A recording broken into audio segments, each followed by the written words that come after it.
Marxist or socialist feminism.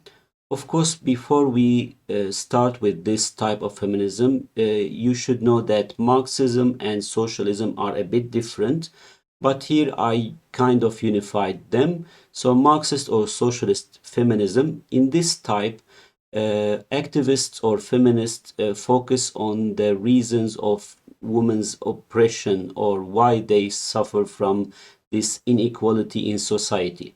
So they tie the reason of this oppression to capitalism and class.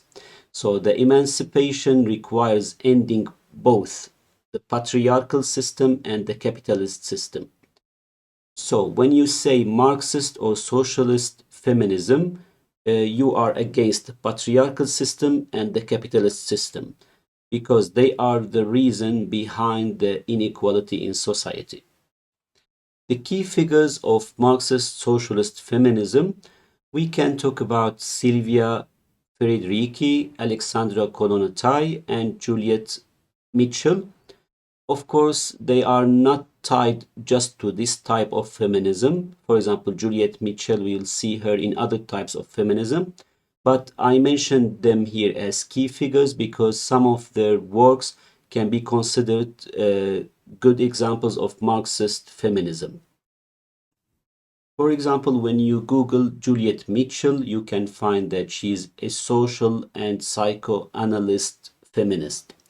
So, as I mentioned earlier, some feminists can be found in many different types. Among the important key works in socialist feminism, we can talk about Juliet Mitchell's Woman's Estate, and we have also another important work, which is The Origin of the Family, Private Property, and the State. And we have Sylvia Federici's Caliban and the Witch. Also, it's one of the most important works in Marxist feminism.